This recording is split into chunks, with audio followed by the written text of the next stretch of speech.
Hello दोस्तों, तो आज का जो हमारा टॉपिक है वो बहुत ज़्यादा इंपॉर्टेंट है और थोड़ा सा कॉम्प्लिकेटेड है। यानी कि लोग को ये थोड़ा सा टफ लगता है, लेकिन अगर आप इस टॉपिक की एक नस, यानी कि थोड़ा सा बोलते हैं ना कि अगर इसकी नस पकड़ में आ जाए, यानी कि अगर आपको इसकी एक कमजोरी समझ आ जाती है, तो यही टॉपिक आपको मार्क्स गेन कराएगा। यानी कि जब आपका जो फाइनल एग्जाम वगैरह होगा, आपको बहुत अच्छे इसी टॉपिक से मार्क्स मिल सकते हैं। यानी कि देखा जाए कहीं ना कहीं ये टॉपिक हमारा बहुत ज़्यादा सिंपल भी हो जाता है, थोड़ा सा कॉम्प्लिकेटेड भी है, बस आपके समझने के ऊपर है। तो आज के इस वीडियो में मैं ट्राई करूंगा कि ये टॉपिक आपको बिल्कुल ऐसे समझाऊं जैसे आप सामने से किसी को मतलब सेल डिवीजन करते हुए देख रहे हो, और बहुत ही आराम से मतलब इजी आपको सारा को समझ आता है और एग्जाम में भी आप बहुत आराम से लिखकर आ जाएं।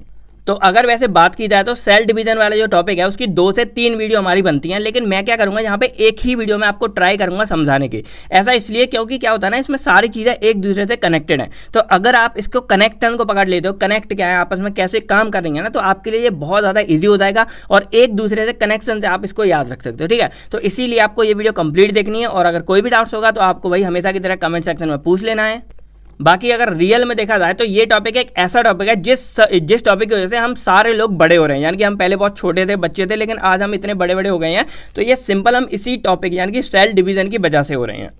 तो चलिए इसको समझते हैं। तो हम देख रहे थे अपनी बी फार्मेसी फर्स्ट सेमेस्टर का ह्यूमन एनाटॉमी एंड फिजियोलॉजी, उसकी यूनिट फर्स्ट हमारी चल रही थी, और यूनिट फर्स्ट में ही हमारा चैप्टर 2 है सेलुलर लेवल ऑफ ऑर्गेनिज्म, और उसकी ये हमारी 3rd वीडियो है जिसमें हम बात करने वाले हैं सेल डिवीजन के बारे में। तो इस सेल डिवीजन के अंदर हम टॉपिक पढ़ने एक सेल डिवीजन, फिर सेल डिवीजन का इंट्रो वगैरह पढ़ेंगे, देन सेल साइकिल के बारे में पढ़ेंगे। अब सेल साइकिल के अलावा यहाँ पर सेल डिवीजन के 2 टाइप्स आते हैं, एक हमारा माइटोसिस और एक हमारा मियोसिस। तो ये दोनों को वैसे एक सेपरेट वीडियो में कवर करते हैं, लेकिन यहाँ एक साथ आपको थोड़ा सा ईजी हो जाएगा, कनेक्ट करके पढ़ेंगे तो इन सबको। तो ये सारे टॉपिक आज की इस वीडियो में हम कवर करने वाले हैं, तो वीडियो रहने वाली है काफी ज्यादा इन्फॉर्मेटिव। तो चलिए यहाँ शुरू करते हैं, लेकिन उससे पहले हेलो दोस्तों, कैसे हो आप सभी लोग। आई होप आप सभी लोग बहुत अच्छे होंगे।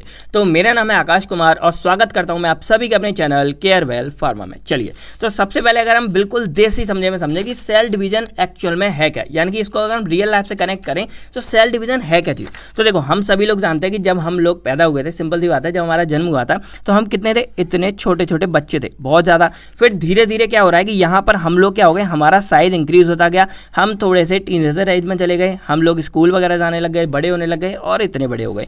फिर जैसे जैसे हमारा टाइम बीता गया, समय बढ़ता रहा, और हम अब क्या हो गए, हम एकदम जो अभी अगर एज देखा था फर्स्ट सेमेस्टर में हो, कॉलेज में जाने लगे हो, सब खत्म हो गया आपका मतलब स्कूल वगैरह, तो आप लगभग इतने बड़े हो चुके हो, और ऐसे ही बढ़ते बढ़ते आप बहुत ज़्यादा मतलब बड़े हो जाते हो। तो यहाँ पर देखा गया कि हुआ क्या, यहाँ पर हमारे पास क्या था, आपको पता है पूरी की पूरी बॉडी अगर इनिशियल लेवल पे देखा जाए तो सेल से मिलकर बनी है, कोई और बात तो नहीं है, क्योंकि सेल से टिश्यू, टिश्यू से ऑर्गन, ऑर्गन से ऑर्गन सिस्टम, फिर हमारी बॉडी। तो यहाँ पर पूरा हमारा इनिशियल पार्ट क्या है, सेल्स, यानी कि सेल से मिलकर बनी है। तो यहाँ से यहाँ तक क्या हुआ, यही सेल हमारे क्या कर गए हैं, ग्रोथ कर गए हैं। यानी कि हमारे सेल्स क्या हो गए, यहाँ पर बड़े हो रहे हैं, नहीं, यहाँ पर एक्चुअल में क्या हो रहा है, सेल की जो अमाउंट्स है, यानी कि नंबर ऑफ सेल्स हमारे क्या हो रहे हैं, यहाँ पर इंक्रीज होते जा रही है। अब नंबर ऑफ सेल्स हमारे इंक्रीज कैसे होते हैं, तो यही नंबर ऑफ सेल्स हमारे इंक्रीज होते हैं सेल डिवीजन की मदद से। यानी कि अगर हम सिंपल बोलें तो हम इतने छोटे थे, फिर हम इतने बड़े हो गए, फिर हम इतने बड़े हो गए, तो इन सबके पीछे एक ही साइकिल हमारी चलती है, वो कौन सी है, सेल डिवीजन चलती है। तो देखा जाए तो कहीं ना कहीं सेल डिवीजन हमारे लिए बहुत ज़्यादा इंपॉर्टेंट हो जाती है। अब यहाँ पर हो क्या रहा है एक्चुअल में, तो जैसे मान लो एग्जाम्पल के लिए यहाँ थे हमारे, तो हमारे बॉडी का हर एक सेल, जो एग्जाम्पल मान लो ये सेल है, तो ये सेल क्या करता है, अपने जैसे 2 नए सेल बनाता है। आप लोगों ने रोबोट मूवी देखी होगी, तो रोबोट मूवी में एंड में वो क्या करता है, रोबोट अपने आप को इस तरह कर देता है कि वो अपने जैसे बनाता है, 4 बनाता है उसमें, और वो 4 अपने जैसे और 4 बनाते हैं। तो इस तरह वो वहाँ पर डिवीजन करते रहते हैं और रोबोटों की पूरी फौज खड़ी हो जाती है। सेम यहाँ पर कि हमारा एक सेल है, तो ये अपने जैसे क्या करेगा, यहाँ पर 2 सेल बनाएगा, उसके बाद ये अपने जैसे क्या करेगा, यहाँ पर और 2 सेल बनाएगा, इस तरह। तो इस तरह करते करते हमारी ये साइकिल सेलों की बढ़ती रहती है, सेलों की बढ़ती रहती है। और ये जो पूरी सेल साइकिल है, यानी कि सेल जो हमारा अपने जैसा एक और बना देता है, इसको 24 आवर यानी कि लगभग 1 दिन का टाइम लग जाता है पूरे बनाने में। अब लोगों का क्वेश्चन आता है, सर अगर ऐसा है तो आज तक तो भाई हमारी पूरी बॉडी इतनी बड़ी हो जानी चाहिए, हम खली वगैरह सबको पार कर जाते। तो ऐसा नहीं है, हमारे सेल जो बनते हैं ना, साथ में हमारे सेल मतलब मरते भी रहते हैं। इसको हम अपोप्टोसिस वगैरह आप पैथोफिजियोलॉजी 2nd सेमेस्टर में पढ़ोगे आगे जाके, तो कुछ सेल मरते भी हैं, कुछ हमारे ग्रोथ भी करते रहते हैं। तो बस उसी पर हमारी ये पूरी डिमांड है कि हमारे ग्रोथ ज़्यादा करते हैं यहाँ पर इस तरह करते करते, और कुछ पुराने सेल हमारी डेथ भी करते हैं। तो एक बैलेंस बना रहता है, पर ग्रोथ ज़्यादा करते हैं, जिससे हमारी बॉडी इस तरह हमारा साइज मतलब इंक्रीज होता रहता है। तो अब आपको पता है कि भाई जो जन्म देते हैं उनको हम क्या बोलते हैं, पेरेंट सेल बोलते हैं। और जो बच्चे आते हैं उनको क्या बोलते हैं, सन भी बोलते हैं, लेकिन यहाँ पर ये सेल है हमारे फीमेल है तो इनको हम क्या बोलते हैं, डॉटर सेल बोलते हैं। तो यहाँ पर देखा जाए हमारे दो तरह के सेल रहेंगे, एक हमारा हो जाएगा जिसने दो सेल को यहाँ बनाया आइडेंटिकल अपनी ऐसा, ये पेरेंट सेल, ये हमारे दो डॉटर सेल। उसके बाद ये डॉटर सेल हमारे इन दो को बनाएंगे तो ये हमारा हो जाएगा उस टाइम पे पेरेंट सेल और ये दोनों हो जाएंगे हमारे डॉटर सेल। देन अगेन हमारी ये दो सेल बनाएगी, तो इस तरह हमारी ये साइकिल चलती रहती है और हमारी बॉडी में सेल बनते रहते हैं। पेरेंट सेल जो बना रहा है, डॉटर सेल जो हमारे उसके फीटस निकल के आए वो डॉटर सेल हो गए। चलिए तो अब थोड़ा इसको हम टेक्निकल टर्म में यहाँ समझते हैं। तो सेल डिवीजन को अगर हम सिंपली डिफाइन करें तो क्या है, it is the process by which a parent cell, जो हमारा पेरेंट सेल था मैंने स्टार्टिंग बताया, divides into two daughter cell. यानी कि यहाँ पर सिंपल क्या हुआ कि एक पेरेंट सेल है उसने अपने जैसे दो आइडेंटिकल डॉटर सेल यहाँ पर बना दिए। तो आइडेंटिकल मतलब इसी के जैसा सेम, डीएनए वगैरह सब सेम है, ऐसे दो आइडेंटिकल सेल्स बना दिए, तो इसी को हम क्या बोलते हैं, सेल डिवीजन बोलते हैं। एग्जाम्पल के लिए आप समझ सकते हो कि पहले हम क्या थे, बहुत छोटे थे, लेकिन आज हम इतने बड़े हो गए हैं, हमारी एज बढ़ रही है, हमारी बॉडी का साइज भी बढ़ रहा है, सेल ग्रोथ कर रहे हैं, तो इसमें हमारे नंबर ऑफ सेल्स बढ़ रहे हैं इसी सेल डिवीजन की मदद से। तो यही हमारा एक्चुअल में क्या था, सेल डिवीजन था यहाँ पर। अब सेल डिवीजन हमारा दो टाइप्स का होता है, एक हमारा आता है यहाँ पर माइटोसिस या इसको हम मीटोसिस भी बोल देते हैं, एक हमारा आता है मियोसिस। तो यहाँ पर आप दोनों समझ गए होंगे। अब दोनों ही अपनी एक अलग अलग मतलब प्रोसेस है, तो इस दोनों का रिलेशनशिप क्या है और ये आखिर में फंडा क्या है, इसको मैं थोड़ा सा समझाने की कोशिश करूंगा, आपको थोड़ा सा फोकस देकर समझना है। तो अब अगर मैं आपसे पूछूं कि भाई हमने यहाँ पर बात की कि मान लो कोई भी एक छोटा बच्चा है यहाँ पर, तो वो छोटा बच्चा यहाँ बड़ा हो रहा है, फिर और बड़ा हो रहा है, तो यहाँ पर सेल डिवीजन हो रहा है, लेकिन ये छोटा बच्चा आया कहाँ से, यानी कि हमारा इनिशियल सबसे पहला वाला सेल कौन सा था, उसको हम क्या बोलते हैं, जायगोट बोलते हैं। क्या बोलते हैं, जायगोट बोलते हैं। अब जायगोट क्या चीज़ है, बहुत लोग अगर नहीं पता होगा तो क्या होता है कि जब मेल और फीमेल दोनों रिप्रोडक्शन करते हैं, इंटरकोर्स करते हैं, तो क्या होता है, मेल का स्पर्म आता है और फीमेल का एग आता है, और जब ये दोनों आपस में मिल जाते हैं तो उसके बाद ये मना जाता है जायगोट। जायगोट हमारा क्या हो गया, एक मतलब बच्चे का बिल्कुल इनिशियल फेज हो गया, एक मतलब ये सिंगल सेल होता है हमारा। उसके बाद क्या होता है, ये जायगोट अपने आप को रिप्रोड्यूस करता है, दो बनाता है, फिर दो बनाता है, और इस तरह करते करते बच्चे का सबसे पहले क्या बन जाता है, हर्ट बनता है। अगर ये क्वेश्चन कभी भी आपके कहीं काम आ जाए कि सबसे पहले जो मतलब जन्म लेता है बच्चा, कोई बनता है, तो सबसे पहले बॉडी का कौन सा ऑर्गन बनता है, हर्ट बनता है बच्चे का, ठीक है। उसके बाद वो चीज़ें बनती हैं। अब हर्ट कितने टाइम में बनता है, अगर कोई है भाई यहाँ विद्वान तो वो कमेंट सेक्शन में बता सकता है। उसके बाद सबसे पहले हमारा जायगोट बनता है, कैसे बना, स्पर्म सेल से और एग सेल से बना, ठीक है। तो आप यहाँ समझ गए होंगे, इनिशियल लेवल पे हमारा जायगोट होता है, वो धीरे धीरे हमारा डेवलप होता है, हर्ट बनता है और सेल बन के हमारी एक इस तरह की बच्चा बॉडी बन जाता है 9 महीने में। उसके बाद ये बच्चा बॉडी धीरे धीरे हमारा ग्रोथ करता है, बड़ा होता है और बड़ा होता है। तो सबसे इनिशियल बेस पे हमारा पहला सेल कौन सा होता है, जायगोट वाला होता है। तो अब हम यहाँ पर समझे कि पूरी सेल डिवीजन की प्रोसेस क्या है कि पहले एक मेल का स्पर्म आता है, फीमेल का एग आता है, उसके बाद हमारा जायगोट बनता है एक सेल, फिर जायगोट के बाद हमारा ये बच्चा पूरा बनता है, उसके बाद ये सेल डिवीजन हमारा होता रहता है। तो यहाँ पर ये पूरा फंडा हमारा शुरू कहाँ से होता है, स्पर्म और एग के बनने से, यानी कि ये दोनों भी बन रहे हैं भाई, ये भी एक सेल्स है हमारे, स्पर्म भी सेल्स है और एग भी सेल्स है, तो ये भी कहीं से बन रहे हैं। तो इन्हीं पूरी प्रोसेस में हमारी दो काम जहाँ जाते हैं, पहला हमारा माइटोसिस, दूसरा हमारा मियोसिस। कैसे आता है इसको यहाँ समझते हैं। तो देखो माइटोसिस में सबसे पहले आपको बताया कि अगर हमें कोई नया बच्चा बनाना उसके बाद वो होगा, तो सबसे पहले मेल आता है और फीमेल आता है। तो यहाँ पर हमारी बात होती है क्रोमोसोम की। तो आपको बताया कि जेनेटिक मटेरियल, आप कहते हैं ना भाई आपके पापा जैसी आपकी हाइट जाएगी या आपकी मम्मी जैसे आपकी आवाज़ या चेहरा आ सकता है, तो वो क्यों आता है, क्योंकि जो आपके पेरेंट्स हैं उनके अंदर जो जेनेटिक मटेरियल यानी कि डीएनए और आरएनए होता है, क्रोमोसोम होते हैं, तो उन क्रोमोसोम की मदद से जो मतलब वो होता है जेनेटिक कोड होता है, इन्फॉर्मेशन होती है, वो बच्चे के अंदर आती है। तो यहाँ मेल और फीमेल दोनों को आपस में रिप्रोड्यूस करना पड़ता है। तो मेल के यहाँ पर होता है डिप्लॉइड, यानी कि इनके अंदर जो क्रोमोसोम है वो स्टार्टिंग में एक क्या होता है, डिप्लॉइड होता है। ये डिप्लॉइड का मतलब डी फॉर 2 से याद रखो, तो यहाँ पर 2n है, यानी कि क्रोमोसोम हमारे क्या है, डिप्लॉइड है, यानी कि फुल इतने ही होते हैं, 46 क्रोमोसोम यहाँ पर हो गए। अब इसके बाद क्या होता है, मेल का यहाँ बनता है स्पर्म और फीमेल का बनता है एग। तो जो स्पर्म और एग बन रहे हैं ये हमारे होते हैं हैप्लॉइड सेल्स होते हैं। इसको थोड़ा सा याद करो, वैसे इतनी काम की चीज़ नहीं है, मेन आपका यही है, मेल से यहाँ स्पर्म बना, फीमेल से बना एग, और ये दोनों हमारे हैप्लॉइड होते हैं, यानी कि यहाँ पर क्रोमोसोम हमारे थोड़े क्या हो जाते हैं, बढ़ जाते हैं, हाफ आ जाते हैं। अब क्यों हुए ये भी आपको समझ आ जाएगा। तो अब क्या होगा, यहाँ पर स्पर्म और एग आपस में मिलेंगे, तो एक एन इसका, एक एन का, आगे यहाँ पर बन जाता है अगेन हमारा जायगोट, और वो हमारा हो जाता है 2n वाला सिस्टम, यानी कि अगेन यहाँ पर हमारे 2n पूरे फुल्ली क्रोमोसोम हो जाते हैं। देन जैसे ही हमारा जायगोट बन जाता है, यहाँ से हमारी नॉर्मल प्रोसेस जो मैंने आपको यहाँ बताई है, सेल हमारा 1 से 2, 2 से 4 और 4 का फिर 8, इस तरह 1 का 2 मतलब डिवाइड होता रहता है और हमारी बॉडी ग्रोथ करती रहती है। तो जायगोट के बाद की हमारे यहाँ नॉर्मल ये प्रोसेस चलती रहती है।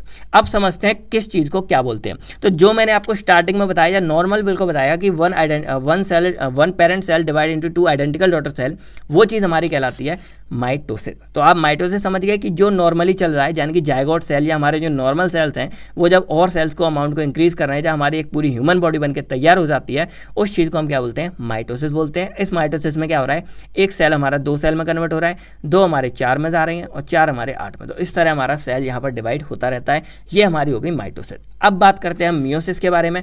तो मियोसिस में क्या हो रहा है कि हमारा जो सेल है यहाँ पर उसका हाफ ही यहाँ पर आ रहा है, यानी कि 2n हमारा था मेल का, लेकिन जो स्पर्म आया वो हैप्लॉइड यानी कि nn आया और उसके बाद ही हमारा जायगोट बना। तो ये जो प्रोसेस है इसको हम बोलते हैं मियोसिस। यानी कि यहाँ पर मियोसिस में क्या हो रहा है कि हमारे जो गैमेट सेल हैं, गैमेट सेल को क्या बोलते हैं, जो हमारे रिप्रोडक्शन वाले सेल हैं यानी कि स्पर्म और एग हैं, ये सेल जिसके अंदर हमारे बनते हैं उस प्रोसेस को हम मियोसिस बोलते हैं। और उसके बाद जो नॉर्मल सेल्स हैं हमारे, सोमेटिक सेल इनको बोलते हैं, यानी कि हमारे ह्यूमन बॉडी के जो सेल हैं इसको हम सोमेटिक बोलते हैं। तो सोमेटिक सेल हैं वो हमारे जब मतलब अपनी संख्या को बढ़ाते हैं, मल्टीप्लाई करते हैं, उसको हम माइटोसिस बोलते हैं। तो इस तरह हमारी ये दोनों प्रोसेस आई होप आपको समझ आ गई होंगी। यानी कि अगर सिंपल पढ़े, माइटोसिस क्या है, responsible for the growth of cell, जो मैंने बताया, यहाँ पे सेल ग्रोथ कर रही है हमारी, नॉर्मल है। इसमें जो नंबर ऑफ क्रोमोसोम हमारे सेम रहते हैं, यानी कि यहाँ पर मैंने आपको पहले बताया कि जो 2n है यहाँ से वो 2n ही हमारा इधर आएगा, यानी कि नॉर्मल सेल में 2n है, इधर भी हमारा 2n आ जाएगा। तो ये हमारे नॉर्मल होते हैं। इसके अलावा ये हमारे सोमेटिक सेल जो हमारी ह्यूमन बॉडी के नॉर्मल सेल है उसमें आता है। मियोसिस में बात करें तो ये हमारे फॉर्मेशन ऑफ गैमेट सेल, यानी कि जो स्पर्म और एग हमारे रिप्रोडक्शन सेल हैं उसको फॉर्म करने में हमारे ये जो मियोसिस है ये वाली यूज़ होती है। यानी कि ये रिप्रोडक्टिव सेल्स में हमारे ऑकर होती है और इसमें नंबर ऑफ क्रोमोसोम हमारे डिक्रीज हो जाते हैं। यही रीजन है कि इसमें डिक्रीज हो रहे हैं तो इसको हम बोलते हैं रिडक्शनल डिवीजन, इसमें हमारे इक्वल रहते हैं तो इसको बोलते हैं इक्वेशनल डिवीजन। तो एक तरह से देखा जाए आपका एक क्वेश्चन और तैयार हो गया। अगर कोई पूछ ले माइटोसिस और मियोसिस में क्या डिफरेंस है, ये भी आपको समझ आ गया होगा। तो ये सारी कहानी आपको यहाँ समझ आ गई होगी। अब यहाँ पर हमारा एक और नई चीज़ आती है, वो आती है सेल साइकिल वाली। तो सेल साइकिल बेसिकली देखा जाए 5 नंबर, 7 में या 10 में भी कई बार आ जाता है, 10 में आता है, तो आपको ये पूरा डिफाइन करना पड़ेगा। तो मैं सोच रहा हूँ सेल साइकिल आपको थोड़ा सा बाद में समझाऊँ, पहले मैं आपको माइटोसिस और मियोसिस दोनों को समझा दूँ, क्योंकि अगर आप एक बार ये दोनों समझ गए ना, ये चीज़ तो आपके लिए बहुत ही ज़्यादा ईजी हो जाएगी। ठीक है, चलिए। तो सबसे पहले अगर हम यहाँ बात करते हैं माइटोसिस, यानी कि अपनी पहले जो टाइप होगा हमारा सेल डिवीजन का उसका, तो माइटोसिस को एक हम एम फेज बोलते हैं, एक हम माइटोटिक फेज बोलते हैं या इक्वेशनल डिवीजन बोलते हैं। तीनों नाम आपको पता चल गए। एम फेज क्यों बोलते हैं, माइटोटिक क्यों बोलते हैं, ये आपको जब सेल साइकिल पढ़ाऊंगा तब आपको समझ आ जाएगी। ठीक है, तो थोड़ा पेशेंस बना के और अच्छे से सुनते रहो। तो माइटोसिस में क्या हो रहा है, सिंपल जो मैंने आपको बताया कि इसमें सोमेटिक जो हमारे सेल्स होते हैं या जो नॉर्मल एनिमल सेल है या ह्यूमन सेल है उसमें मतलब जो ऑलरेडी प्रेजेंट है पहले से, यानी कि यहाँ नया सेल नहीं बन रहा। मियोसिस में क्या था, हमारे स्पर्म और एग से हमारा एक नया सेल जायगोट बन रहा था। लेकिन जो माइटोसिस है इसमें क्या हो रहा है, जो पहले से सेल प्रेजेंट है वही आपस में क्या कर रहे हैं, डिवाइड कर रहे हैं, एक से हमारा 2 बनता जा रहा है। तो ये हमारी माइटोसिस है, यानी कि इसमें हमारा कोई ऐसी चीज़ नहीं हो रही है जो हमारा नया सेल बन रहा हो, जैसे उसमें रिप्रोडक्शन सेल बन रहे थे। इसमें जस्ट जो हमारे प्री एग्जिस्टिंग सेल है, हमारे हाथ के पैर के, या हमारी एक ह्यूमन बॉडी तैयार हो गई, तो इस ह्यूमन बॉडी के जो हमारे नॉर्मल सेल हैं वो क्या करेंगे, वो आपस में इस तरह क्या होंगे, डिवाइड होंगे। तो ये हमारी क्या होगी, यहाँ पर माइटोसिस हो गई। इसके अंदर नंबर ऑफ क्रोमोसोम भी हमारे सेम रहेंगे। सारी कहानी आप समझ गए। आप समझते हैं कि हमारी ये डिवीजन जो है वो होगी कैसे। तो ये 2 पार्ट्स के अंदर हमारी यहाँ पर मतलब डिवीजन होती है। एक हमारी कहलाती है कैरियोकाइनेसिस, एक हमारी कहलाती है साइटोकाइनेसिस। कैरियोकाइनेसिस के अंदर हमारे 4 पार्ट और आते हैं, प्रोफेस, मेटाफेस, एनाफेस और टेलोफेस। ठीक है, अब ये होगा कैसे, इसको मैं आपको थोड़ा देसी भाषा में समझाता हूँ, ध्यान आप आगे समझना। तो हमारा जो एक नॉर्मल सेल होता है वो आपको यहाँ दिख रहा होगा। इस सेल के अंदर एक हमारा क्या होता है, न्यूक्लियस होता है। न्यूक्लियस के अंदर हमारा ये क्या होता है, क्रोमेटिड मटेरियल होता है। अगर आपको पहला वाला डायग्राम याद होगा तो आपको ये सारी कहानी अच्छे से समझ आ जाएगी। तो ये आपको याद होगा जब मैंने सेल एंड इट्स पार्ट वाला, यानी कि फर्स्ट पार्ट इस वाले पूरे चैप्टर का बनाया था। ठीक है, तो यहाँ सेल में आपको ये सारी चीज़ें दिख रही हैं और ये आपको न्यूक्लियस दिख रहा है। तो पहला फंडा हमारा कहाँ से, न्यूक्लियस से यहाँ पे शुरू होता है पूरे के अंदर। तो यहाँ पर क्या होता है, 2 प्रोसेस मैंने आपको बताई, एक हमारा कैरियोकाइनेसिस, एक हमारा साइटो। कैरियोकाइनेसिस का मतलब क्या होता है, न्यूक्लियस का डिवीजन होगा यहाँ पर। तो कैरियोकाइनेसिस में सबसे पहले क्या होगा, जैसे ये जाता रहेगा तो ये हमारा ऊपर का जो सेल है वो ऐसा रहेगा, और ये जो सेल है, ये जो न्यूक्लियस है वो हमारा यहाँ पे 2 पार्ट्स में डिवाइड हो जाता है। ठीक है, तो ये न्यूक्लियस हमारा 2 पार्ट्स में डिवाइड हो गया। तो ये हमारा पहला फंडा कहलाता है कैरियोकाइनेसिस। उसके बाद यहाँ पर क्या होगा कि अब ये जो साइटोप्लाज्म हमारा बचा था ये भी हमारा इसके आस पड़ोस आने लगेगा, और ये सेल जो हमारा था ये भी फर्दर 2 पार्ट्स में हमारा डिवाइड हो जाएगा। तो ये इधर आ जाएगा, जो साइटोप्लाज्म था वो इधर आ गया, वो इधर आ गया, और न्यूक्लियस इनके अंदर बनाई था। तो एक न्यूक्लियस एक वाले पार्ट में, दूसरा न्यूक्लियस दूसरे पार्ट में, और इस तरह हमारा सेल डिवाइड हो जाएगा। यानी कि देसी फंडा ये चलता है कि सबसे पहले हमारा न्यूक्लियस यहाँ पे कट होकर 2 पार्ट में आ गया, इधर आ गया, ये साइटोप्लाज्म नहीं टूटा है। उसके बाद क्या होगा, दूसरे वनडे में साइटोप्लाज्म इसके आस पड़ोस इकट्ठा हो जाएगा, इधर वाला एक अलग हो जाएगा, इधर वाला एक अलग हो जाएगा, और इस तरह हमारा एक सेल से हमारा 2 सेल यहाँ पर बन जाते हैं। ये फंडा याद रखो कि कोई सेल डिवीजन ऐसे ही होगी, चाहे वो मियोसिस हो, माइटोसिस हो, चाहे सेल साइकिल का हो, यही वाला फंडा आपको याद रखना है। बाकी अब इसको हम जो है स्टेप बाय समझते हैं। तो ये तो आपको याद ही है कि इसमें क्रोमोसोम हमारे सेम रहेंगे, 2n से 2n वाले बनेगा। तो इसमें 4 हमारे स्टेज आते हैं, prophase, metaphase, anaphase, telophase. Cairo cytokinesis में कुछ नहीं है। साइटो का मतलब होता है साइटोप्लाज्मा, काइनेसिस का मतलब होता है डिवीजन, ठीक है, यही बनना है। कैरियो का मतलब यहाँ पर होता है न्यूक्लियस और काइनेसिस का मतलब होता है डिवीजन। तो इसमें साइटो का मतलब साइटोप्लाज्मा बाद में हो जाएगा, तो कोई फंडा नहीं है। तो इन चारों को अगर हम समझें, ये आप समझ लेना, क्योंकि जो मियोसिस वाला फंडा है ना, उसमें भी यही चारों आप लोगों के काम आने वाले हैं। एक वही मैं कह रहा हूँ ना, आप एक बार याद कर लोगे आपको सब कहानी याद हो जाएगी, और कैसे याद करना है ये मैं आपको बता दूंगा। तो कैरियोकाइनेसिस सिंबल है कि it is the division of nucleus into 2 daughter nuclei, यानी कि ये पूरा सेल है, इसके अंदर जो हमारा न्यूक्लियस है ये 2 डॉटर न्यूक्लियाई में यहाँ पर फट जाता है, बढ़ जाता है, उसके बाद आगे की कहानी होती है। तो चलिए अब एक एक करके इन चारों स्टेप को यहाँ समझ लेते हैं। पहले बात आती है प्रोफेज के बारे में। तो प्रोफेज आपको एक तरह समझ सकते हो कि यहाँ पर हमारा बिल्कुल प्रो लेवल का है, क्योंकि यही सबसे कॉम्प्लेक्स और सबसे इंपॉर्टेंट फेज हमारा कौन सा होता है, यहाँ प्रोफेज होता है। अब इसको मैं आपको ना डायग्राम से समझाऊंगा, तो आपको एकदम सारी कहानी ईजी समझ आ जाएगी। तो अब अगर यहाँ पर आपको ये फंडा पूरा दिख रहा है सेल का, ठीक है, तो सबसे पहले हमको पता है कि हमारी न्यूक्लियस के बारे में बात होती है, तो हम सबसे पहले न्यूक्लियस को देखते हैं। तो अब अगर हम यहाँ पर न्यूक्लियस को देखो, तो देखो न्यूक्लियस का डायग्राम आपको याद आ गया होगा, जो हमने पिछले, इसीलिए मैं बोलता था ना पहले पार्ट पढ़ लोगे ना आगे वाले आगे काम आएंगे, इसीलिए लेक्चर वाइज सारा कुछ देखा करो। तो ये न्यूक्लियस में आपको दिख रहा होगा कि यहाँ पे पूरा थ्रेड लाइक स्ट्रक्चर है, इसको हम क्या बोलते हैं, क्रोमेटिन मटेरियल बोलते हैं। और यही क्रोमेटिन मटेरियल आगे जाके क्रोमोसोम बनता है, वही क्रोमोसोम हमारे क्या है, जेनेटिक मटेरियल को, डीएनए को कंटेन करता है।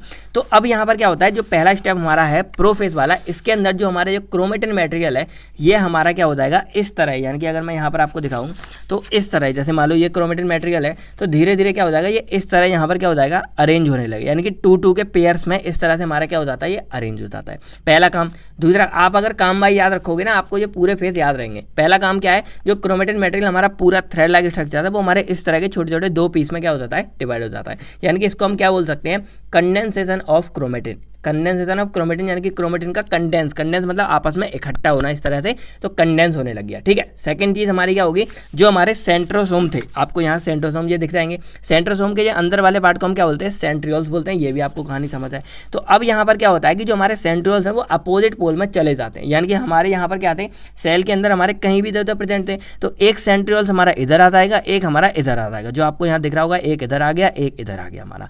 अभी समझ लो ध्यान से, टाइम देकर समझा रहा हूँ, आगे बस आप मैं उड़ाने वाला हूँ, तो अभी आपको डिटेल्स में ये समझना है। तो 2 काम हुए, पहला हमारा ये क्या हो गया, जो क्रोमेटिन मटेरियल थे वो इस तरह पेयर में आ गए, यानी कि क्रोमोसोम एक तरह से बन गए। सेकंड, हमारा यहाँ पर जो सेंट्रोसोम थे, सेंट्रियोल से बोल सकते हैं, वो हमारे इस तरह दोनों पार्ट्स में एक एक तरफ आ गया, क्योंकि यही हमारे सेल को डिवाइड करते हैं। यहाँ आपको अगर फंक्शन बताओ तो मैंने लिखा था, it's play an important role during cell division. Cell division में यही रोल प्ले करते हैं हमारे, ओके, ठीक है।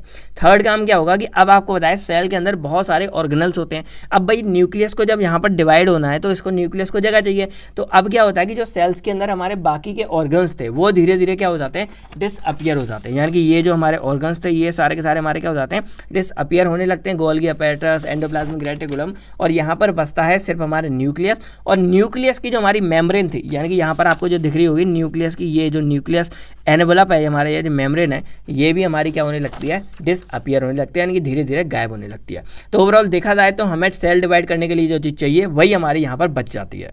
तो अब हमारे यहाँ पर बचे हैं ये जो हमारे क्रोमोसोम बचे, वो यहाँ पर हमारा क्या है, सेंट्रोसोम है, और ये हमारे बचे। अब एक और काम यहाँ पर होता है, 2-3 काम क्या हुए, पहला हमारे ये ऐसे अरेंज हो गए, दूसरा न्यूक्लियर इन्वेलप खत्म होने लग गया यहाँ पर, तीसरा ऑर्गेनल्स गायब हो गए, चौथा सेंट्रोसोम हमारे इधर उधर आ गया, 5 में क्या होता है, सेंट्रोसोम से निकलती हैं हमारे इस तरह थ्रेड लाइक स्ट्रक्चर, यानी कि स्पाइडरमैन का आपने जाला देखा होगा जो इस तरह मारता है, एकदम निकल के जाता है, वही जाला टाइप आप समझ सकते हैं, जिसको हम बोलते हैं माइटोटिक स्पिंडल या स्पिंडल फाइबर, यानी कि कुछ भी यहाँ पर स्पिंडल वर्ड आपको ऐड करना है, माइटोटिक स्पिंडल या स्पिंडल फाइबर बोलते हैं। तो वो फाइबर हमारी यहाँ निकलती है और वो हमारी इनके तरफ यहाँ पर जाने लगती है। तो पहला हमारा फेस थोड़ा सा कॉम्प्लिकेटेड था, लेकिन सारी कहानी आपको समझ आ गई होगी, 3-4 चीज़ें होंगी हमारे यहाँ समझ गए होंगे।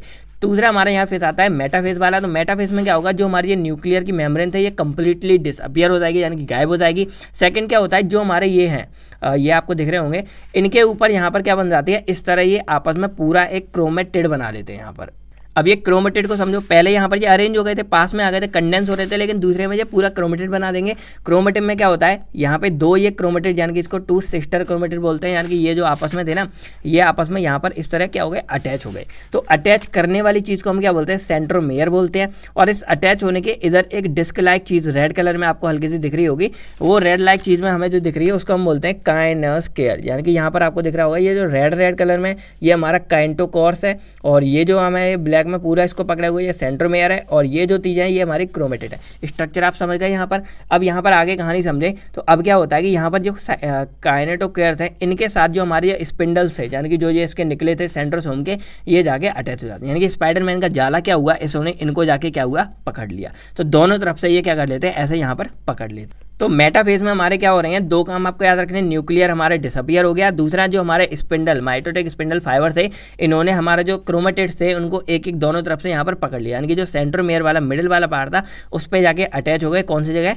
काइनेटोकोर्स के ऊपर। ठीक है, तो इस तरह हमारे ये पकड़ में आ जाते हैं। अब थर्ड फेज हमारा यहाँ पर आता है एनाफेज वाला। तो एनाफेज में क्या होता है कि अब जो सेंट्रोमेयर है वो अपना काम करेंगे और जो सेंट्रोमेयर वो अपना काम करेंगे और ऐसे खींचेंगे। यानी कि सेंट्रोसोम क्या करेंगे, दोनों तरफ इधर से ऐसे इधर से ऐसे दोनों को क्या करेंगे, खींचेंगे और खींच के जो हमारा ये मतलब ये ऐसे थे हाफ पार्ट इधर चला जाएगा, हाफ इधर, हाफ इधर, हाफ हाफ हाफ इधर। तो इसको बाद एक तरह से दो पार्ट्स में यहाँ पर कर देंगे, किनको, जो हमारे एक क्रोमेटिन मटेरियल था वो। देखो यहाँ पर आपको स्ट्रक्चर मैंने सिर्फ 2-3 दिखाए, लेकिन रियल में जो आपने न्यूक्लियस का डायग्राम देखा तो यहाँ कितने सारे क्रोमेटिन मटेरियल होते हैं, क्रोमेटिन वाले, तो ये बहुत सारे होते हैं। तो बहुत सारे क्या होते हैं, हमारे दो तरफ यहाँ पर आ जाते हैं, एक तरफ हमारा इधर आ गया, एक तरफ हमारा इधर आ गया। तो ये एनाफेज में होता है कि यहाँ स्प्लिटिंग हो जाती है हमारी क्रोमोसोम की और क्रोमेटिड्स जो हमारे पार्टिकल थे वो इधर उधर आ जाते हैं। अब लास्ट यहाँ पर चौथा फेज आता है इसी का, टेलोफेज आता है। तो टेलोफेज में क्या होगा कि अब जब ये क्रोमेटिन मटेरियल हमारा आ गया, क्रोमोसोम जब हाफ हाफ हो जाएगा तो ये फिर से हमारा इंडिविजुअली डीकंडेंस होने लगेगा। यानी कि ये पहले आपस में कंडेंस हो गया था, उसके बाद अब ये फिर से हमारा क्या होगा, डीकंडेंस होगा। और डीकंडेंस में क्या हो जाएगा कि जो हमारे ये मटेरियल थे जो फिर से इसी तरह के हमारे हो जाएंगे। यानी कि पहले ये हमारे ऐसे हो गए थे, फिर से हमारे ये इसी तरह के होने लगेंगे और इस तरह होकर हमारा इस तरह से यहाँ पे गुच्छा बन जाता है। और इनके ऊपर इसी वाले टेलोफेज में हमारी जो न्यूक्लियर मेम्ब्रेन थी वो हमारी रीअपियर होने लगती है और इस तरह हमारे यहाँ पर दो जो न्यूक्लियर फेज थे वो हमारे यहाँ दो न्यूक्लियस हमारे बन जाते हैं और धीरे धीरे जो हमारे ऑर्गेनल्स थे वो भी आने लगते हैं। यानी कि टेलोफेज जो प्रोफेज था उसका जस्ट उल्टा आप समझ सकते हो कि प्रोफेज में क्या हुआ था, हमारी सारी चीज़ें बिगड़ने लगी थी, हमारे जो मतलब ऑर्गेनल्स थे वो डिसअपियर हुए, न्यूक्लियर मेम्ब्रेन हमारी बिगड़ गई, क्रोमेटिन मटेरियल हमारे एक साथ कंडेंस होकर आ गए थे और जो सेंट्रोमेयर थे वो साइडों पर चले गए थे। तो सेंट्रोसोम को अगर हम छोड़ दें तो बाकी काम क्या हुए कि ये सारे के सारे मटेरियल हमारे फिर से क्या होगा, डीकंडेंस हो गए, हमारे इस तरह बल्क बन गया, गुच्छा बन गया और ये हमारे न्यूक्लियर मेम्ब्रेन रिपेयर हो गई और हमारे जो ऑर्गेनल्स थे वो भी आने लग गए। तो ये हमारा पूरा फंडा था टेलोफेज का, यानी कि यहाँ तक हमारे क्या होते हैं, न्यूक्लियस डिवाइड हो चुके होते हैं। अब आता है हमारा साइटोकाइनेसिस के बारे में। तो जब हमारे न्यूक्लियस डिवाइड हो जाते हैं तो अब यहाँ पर क्या होगा कि जो हमारा पेरेंट सेल है इसका साइटोप्लाज्मा जो ये वाला पार्ट है ये भी हमारा दो पार्ट्स में डिवाइड होने लगेगा इस तरह हो गया और ये डिवाइड होके क्या हो जाएगा, हमारे दो सेल में इस तरह से बना देगा। तो बस यही सिंपल सा फंडा था कि यहाँ पर हमारी 4-5 स्टेप के द्वारा हमारा जो न्यूक्लियस सेल था वो हमारा यहाँ पे पेरेंट सेल हमारा डॉटर सेल में कन्वर्ट हो गया। एक बार मैं आपको पूरा का पूरा रिवाइज करा देता हूँ कैसे क्या हुआ था। सबसे पहले आपको ये पूरा का पूरा सेल याद है, मैंने रफ डायग्राम बनाया, आप इसको भी चाहो तो बना सकते हो।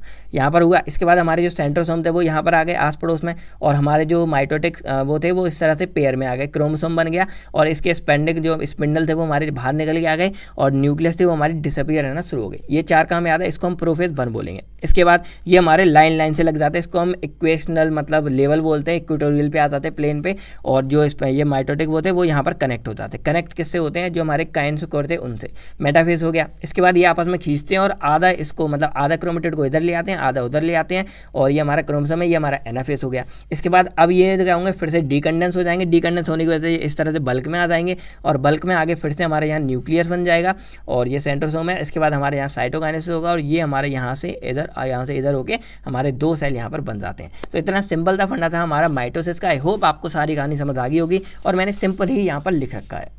तो अब अगर हम बात करें मियोसिस के बारे में, तो मियोसिस में सिंपली क्या हो रहा है कि जो हमारे गैमेट सेल थे यानी कि जो रिप्रोडक्टिव वाले सेल थे यानी कि जिनसे रिप्रोडक्शन होता है, स्पर्म और एग बनता है, वो वाले सेल का यहाँ पर क्या होता है, डिवीजन होता है। कैसे होता है, तो यहाँ पर जो हमारे ऑफ स्प्रिंग यानी कि जो पेरेंट्स वगैरह हैं वो यहाँ पर मेल और फीमेल मतलब वो जनरेट करते हैं। तो इसमें कैसे होता है ये मैं आपको बता दूं। मान लो मेल है या फीमेल है, तो मेल से हमारे यहाँ बनता है एक स्पर्म, फीमेल से बनता है एग और इससे हमारा बनता है जायगोट, जायगोट से हमारा ह्यूमन बन जाता है।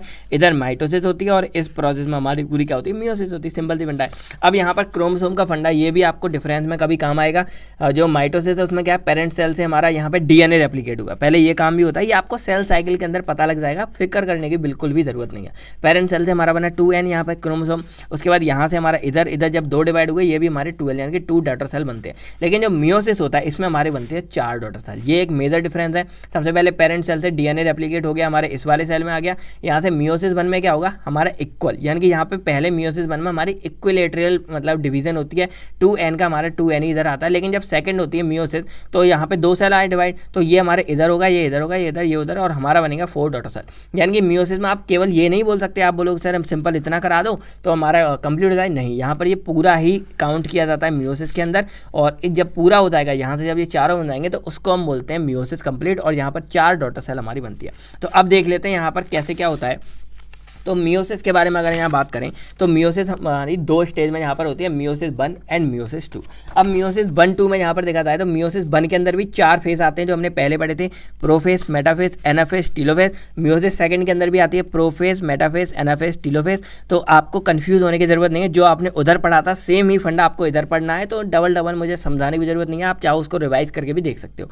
एक यहाँ पर नई चीज़ क्या आती है कि जो हमारा प्रोफेज 1 है इसमें हमारे 5 फेज आते हैं, लेप्टोटीन, जाइगोटीन, पैकिटीन यहाँ पर, और डिप्लोटीन और डाइकाइनेज। अब ये आपको लग रहे होंगे नाम थोड़ा ऐड पढ़े हैं, लेकिन देखा जाए बहुत ही सिंपल फेज है और केवल आपको एक यही पढ़ना। अगर आप ये पढ़ लोगे ना, बाकी सारे फेज जो आपने माइटोसिस में पढ़े थे सेम उसी की तरह होने वाले हैं।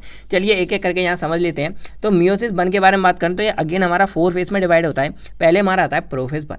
तो प्रोफेज 1 के बारे में वही कहानी है कि थोड़ा सा लॉन्गर है और कॉम्प्लेक्स है थोड़ा सा, ठीक है। बाकी ये 5 फेज में सब डिवाइड किया गया हमारे, ये आपको दिख रहे होंगे, आप चाहो इसको याद जैसे भी करना चाहे आप कर सकते हो। लेप्टोटीन वैसे मैं शायद थोड़ी बहुत ट्रिक वगैरह ट्राई करूंगा, अगर बनती है तो मैं आपको ये बता दूंगा, ठीक है। चलिए तो या अगर किसी को आती है कोई ट्रिक वगैरह, भाई गाने वगैरह बना लेते हैं तो आप कमेंट करके बता दो, दूसरों का भला हो जाएगा। पहला फेज आता है हमारा लेप्टोटीन फेज। तो लेप्टोटीन फेज में जो हमारा वहाँ प्रो फेज के अंदर सबसे पहला काम, यानी कि यहाँ पर आपको पता था कि एक एक करके सारी चीज़ हो रही थी, यहाँ पर हमारे क्या होता है, देखो आप एक चीज़ को कैसे समझ सकते हो, मैंने आपको यहाँ पर एक फंडा बताया कि ये हमारा रिप्रोडक्शन चीज़ में होते हैं, यानी कि जब रिप्रोडक्शन सेल आते हैं तो आपको पता है कि एक तरफ हमारी हो गई मेल, एक तरफ हमारा होता है फीमेल। तो सबसे पहले यहाँ पर पता है क्या होता है, यहाँ पर सबसे पहले जो मेल के मतलब क्रोमोजोम है थोड़े से, और जो फीमेल के क्रोमोजोम है ये आपस में क्या करते हैं, इंटरचेंज करते हैं, इंटरचेंज। और आपको ये अच्छे से पता है, जैसे आपको पता है पेरेंट्स जब हम बच्चे जन्म लेते हैं तो हमारे अंदर दोनों की फैसिलिटीज़ होती हैं, कुछ मेल की भी होती हैं, कुछ फीमेल की भी होती हैं। तो इसीलिए जो मियोसिस 1 है वो हमारी इतनी इंपॉर्टेंट है कि इसमें क्या हो रहा है कि जो हमारे क्रोमोजोम है आपस में, दोनों जो एग और स्पर्म बनते हैं जो आपस में कनेक्ट होते हैं, तो यहाँ पर क्रोमोजोम हमारे है ना वो इंटरचेंज करते हैं।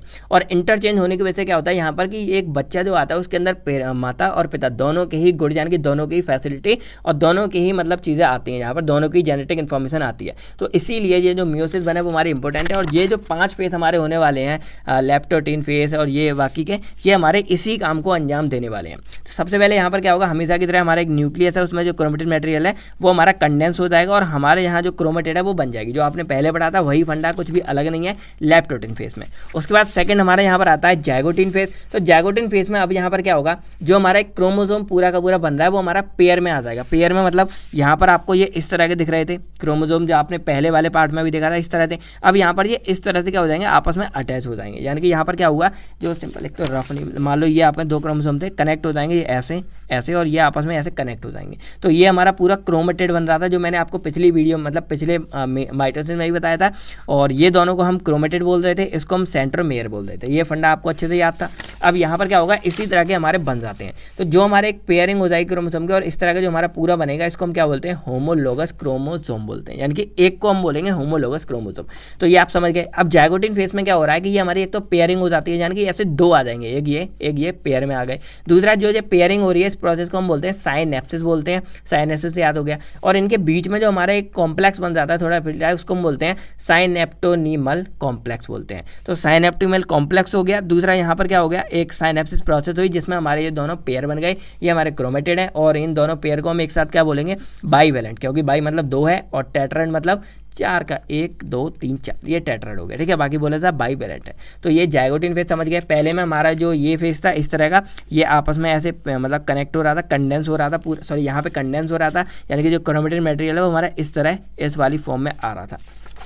यहाँ पे ये आपस में पेयर बन गए, इस तरह से पूरे पेयर बन गए, यहाँ पे आ गए, इसको हम बाइवेलेंट ये बोलते हैं। तीसरे में क्या होगा, अब ये करेंगे इंटरचेंज, यानी कि इसका डीएनए आपस में, ये मान लो अगर एक मेल का है या फीमेल का है, तो आपस में क्या होगा, अब इनमें इंटरचेंज होगा जेनेटिक मटेरियल का। अब जेनेटिक मटेरियल एक्सचेंज कैसे करेंगे, तो इसको हम बोलते हैं प्रोसेस को क्रॉसिंग ओवर बोलते हैं। तो यहाँ पर ये वाला पैर इधर है, ये पैर है, इधर से उठा के इधर रख दिया, इधर से उठा के इधर रख दिया, और ये हमारी हो रही है यहाँ पर क्रॉसिंग हो रही है। अब क्रॉसिंग होने के बाद यहाँ पर हम इसको चौथा फेज हमारा आता है डिप्लोटीन। डिप्लोटीन में क्या होगा, जो हमारा ये साइनेप्टोनिम कॉम्प्लेक्स था, ये वाला कॉम्प्लेक्स हमारे यहाँ पर हो जाएगा, डिसॉल्व हो जाएगा, और हमारा पूरा यानी कि ये मिल जाएगा, और इस तरह हमारी एक एक्स शेप का स्ट्रक्चर यहाँ पर बन जाएगा। तो जो एक्स शेप का हमारा स्ट्रक्चर बन रहा है, इसको हम बोलते हैं काइसोमाटा। नाम ऐसे ऐसे आप थोड़ा प्रोनाउंसिएशन कर लेना, तो काइसमाटा आप चाहो गूगल ट्रांसलेट देख लेना। तो इस तरह का हमारा पूरा स्ट्रक्चर बन जाएगा, ये हमारा बन जाएगा एक्स शेप। अब जो पांचवा हमारा डाइकाइनेसिस फेज है, इसमें क्या होगा कि अब ये हमारे टर्मिनलाइज हो जाएंगे, और जो आपस में अभी ये क्या है, इस तरह अंटे मारे हुए हैं, यानी कि ये वाला इधर है, ये वाला इधर है। तो अब ये क्या हो जाएंगे, यहाँ पर अलग अलग हो जाएंगे, और इसकी जो जेनेटिक इन्फॉर्मेशन है वो इस वाले में आ जाएगी, इस वाले की जेनेटिक इन्फॉर्मेशन इसमें आ जाएगी। तो इसको हम बोलते हैं टर्मिनलाइजेशन, यानी कि सेपरेशन हो जाएगा। और यहाँ आप देख सकते हो, ये हमारा ब्लैक है, ये रेड है, तो इसमें आ गई ये नीचे वाले एरिया में ब्लैक वाली इन्फॉर्मेशन, इसमें आ गई नीचे वाले एरिया में रेड वाली। यहाँ देख सकते हो, ये थोड़ा क्लियरली दिख रहा है आपको, ये ग्रीन है, ये ब्लू है। तो इस ब्लू ग्रीन वाले में यहाँ पे आ गई इधर एरिया की ब्लू वाली शक्ति, और इधर आ गई इस वाली ग्रीन वाली शक्ति। तो इस तरह हमारे यहाँ पर क्या हो जाता है, पूरा का पूरा सेपरेशन, यानी कि पांचों प्रोसेस हमारी मिलकर क्या कर रही हैं, हमारे जेनेटिक को एक्सचेंज करा रही हैं इस पूरे के पूरे प्रोफेस के अंदर। इसमें हमारा कोई चेंज वगैरह नहीं हुआ कि बट गया कुछ भी, बस प्रो चेंज के अंदर ये सारी चीज़ें हो रही हैं। तो पहला ये हमारे जेनेटिक ऐसे हो गया, दूसरे में ये हमारे पेयर बने, तीसरे में हमारे यहाँ पे एक्सचेंज करने के लिए शुरू कर दिया, क्रॉसिंग ओवर किया एक दूसरे में, चौथे में यहाँ पर ये हमारा पूरा मतलब ये साइनेप्टिक जो वो था कॉम्प्लेक्स, ये हट गया, और पूरा हमारा एक्स शेप का स्ट्रक्चर यहाँ पे बन गया। पांचवें में ये एक्स शेप का स्ट्रक्चर हमारा अलग होगा, यहाँ पर आपको लग रहा होगा कनेक्ट है, यहाँ पे कनेक्ट था, यहाँ पे इस तरह करके कनेक्ट था, लेकिन यहाँ पर ये ऐसा आ गया, ये ऐसा आ गया, ये वाली इन्फॉर्मेशन यहाँ आ गई है, ये वाली यहाँ आ गई, तो बस इंटरचेंज हमारी हो चुकी है। तो ये हमारा डाइकाइनेज वाला एंजाइम था। अब जो लास्ट हमारा फेस है डाइकाइनेज, इसी में हमारा क्या होगा, जो हमने पहले पढ़ा था अपने प्रोफेस के अंदर की हमारी जो न्यूक्लियर एनवेलप थी वो हमारी डिसअपियर होने लगेगी, और हमारे जो सेंट्रोमेयर है वो हमारे इधर चले जाएंगे, और इसके अंदर जो माइक्रोटिक स्पिंडल है वो हमारे बाहर आ जाएंगे। यानी कि बाकी सारे काम हमारे यहाँ पर प्रोफेस के अंदर सेम होंगे, बस ये 5 काम थे जो नए थे वो आपको यहाँ पर पता लगे होंगे। तो बस अब आगे की कहानी वही होगा मेटाफेस में वही होगा, ये हमारे इक्विलेटर इस तरह के प्लेन में आ जाएंगे, और हमारे जो स्पिंडल है वो इनसे कनेक्ट हो जाएंगे। एनाफेस में क्या होगा, अब ये जो स्पिंडल है वो हमारे यहाँ से खिंच जाएंगे, आधा एरिया इधर चला गया, आधा एरिया इधर चला गया। अब टेलोफेस में क्या होगा, देखो मैं इसलिए जल्दी बोल रहा हूँ क्योंकि यही चीज़ आप सारी सेम पढ़ चुके हो। टेलोफेस में क्या होगा, अब ये हमारे 2 इस तरह की डॉटर सेल में कन्वर्ट हो जाएंगे। तो बस यहाँ पर ये न्यूक्लियस बन जाएगा, इधर न्यूक्लियस आ जाएगा, न्यूक्लियस के बाद यहाँ पर साइटोकाइनेज यानी कि साइटोप्लाज्मा का हो जाएगा विकरण, जैसे यहाँ पर हुआ। देखो यहाँ तक तो हमारे अलग था, लेकिन यहाँ पे पूरा सेम था, ये हमारे प्लेन में आया, ये हमारे खिंचे आपस में, खिंचने के बाद यहाँ न्यूक्लियस बन गया, न्यूक्लियस बन जाए साइटोप्लाज्मा अलग होकर, और हमारे पूरी इस तरह के 2 डॉटर सेल यहाँ पर बन चुके हैं। तो ये हमारे थी मियोसिस 1, एवरीथिंग इज सेम, बस एक चीज़ हमारी बदली थी प्रोफेज 1 के अंदर, ये हमारे 5 फेज, इसको मैंने डिटेल्स में आपको सारा कुछ बता दिया। तो बाकी सारे हमारे सेम जो हमारे माइटोसिस में पढ़े थे वही हमारे सेम यहाँ पर होने वाले हैं। अब इसके बाद हमारी एक यहाँ पर प्रोसेस आती है इंटरकाइनेसिस। तो ये बस थोड़ा सा रेस्ट फेज होता है, यानी कि यहाँ पर क्या होगा, जब हमारा डिवीजन यहाँ पर हो जाता है, यानी कि पहला जो हमारा सेल था यहाँ से, इसने जब ये 2 NN यानी कि 2 सेल हमारे बना दे मियोसिस के, देन यहाँ पर थोड़ा सा देर का रेस्ट होता है, ये बहुत ही शॉर्ट टाइम का होता है। देन इसके बाद अब ये जो तो सेल हैं ये हमारे चले जाते हैं मियोसिस 2 के अंदर।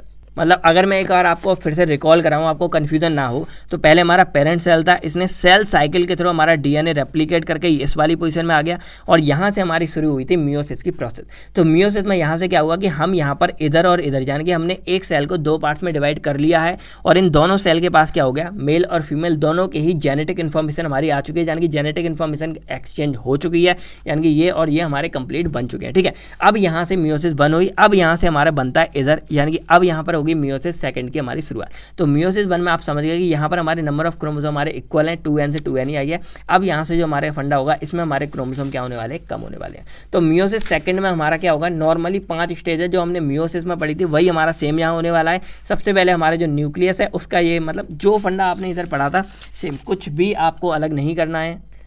आप यहाँ पर देख सकते हो कि प्रोफेज 2, ये मियोसिस 2 का, इसलिए प्रोफेज 2 बोलेंगे। प्रोफेज 2 में क्या हो रहा है, यहाँ पर कंडेंसेशन मतलब जो कंडेंस हो गए आपस में, सेंट्रोसोम साइड में चले गए, स्पिंडल फाइबर निकल के आ गए, न्यूक्लियस मतलब हमारी हो गई, यानी कि आपको रट्टा लग जाएगा, इतनी बार सेम प्रोसेस हो रही है। उसके बाद यहाँ पर 2 क्या होगा, मेटाफेज में ये हमारे इक्विलेटरल अलाइनमेंट यानी कि सेम लाइन में आ जाएंगे हमारे, और जो मेटाफेज हैं ये हमारे कनेक्ट हो जाएंगे किसके साथ, जो हमारी सेंट्रोमेयर के ऊपर काइनोस्फीयर थे उनके ऊपर ये अटैच हो जाएंगे। 3rd में हमारा एनाफेज 2 आता है, एनाफेज 2 यानी कि एनाफेज में क्या होगा, अब ये आपस में खिंच जाएंगे और हमारा पार्ट दो पार्ट्स में डिवाइड हो जाएगा। उसके बाद यहाँ पर टेलोफेज आता है। टेलोफेज में क्या होगा, अब जो हमारे यहाँ पर खिंच गए थे, हमारे अलग अलग हो गए थे, ये हमारा फिर से डी, यानी कि जो हमारा प्रोफेज में होगा उसका उल्टा होगा। ये हमारा डी सेंसेट जो कंडेंस हो गया था वो डी कंडेंस होगा। यहाँ पे हमारा मटेरियल फिर से क्रोमेटेड मटेरियल में कन्वर्ट हो जाएगा और ये बन जाएगा न्यूक्लियर, हमारे यहाँ बन जाएगी पूरी, और जो हमारे ऑर्गेनल्स थे वो हमारे वापस आने लगेंगे और ये हमारे इस तरह कंप्लीट हो जाएगा। देन यहाँ हमारी साइटोकाइनेसिस होगी और हमारे ये डिवाइड हो जाएंगे। तो ये हमारी साइटोकाइनेसिस। तो देखा जाए everything is same in meiosis second. जो मियोसिस सेकंड है वो हमारी सेम उसी की तरह होती है, बस यहाँ पर फंडा क्या होगा कि जो हमारे क्रोमोसोम थे वो हमारे अलग हो जाएंगे। जो क्रोमोसोम स्टार्टिंग में हमारे नहीं हुए थे वो यहाँ पर हमारे NN हो जाएंगे और हमको 4 डॉटर सेल यहाँ पर देखने को मिलेंगे। यानी कि यहाँ पर देखो 1 2 3 4, हमको यहाँ पर 4 डॉटर सेल यहाँ पर देखने को मिल रहे हैं। तो सिंपल सा फंडा था यहाँ सारी कहानी। पहले हमारे न्यूक्लियस थे, डिवाइड हो गए, ये ऐसे आ गए, फिर ये डिवाइड हो गए, बट गए। उसके बाद यहाँ पर न्यूक्लियस बन गया पूरा पूरा ऐसे ऐसे। उसके बाद यहाँ साइटोप्लाज्मा मतलब डिवाइड हो गया और ये हमारे 4 नए सेल हमारे डेवलप हो चुके हैं।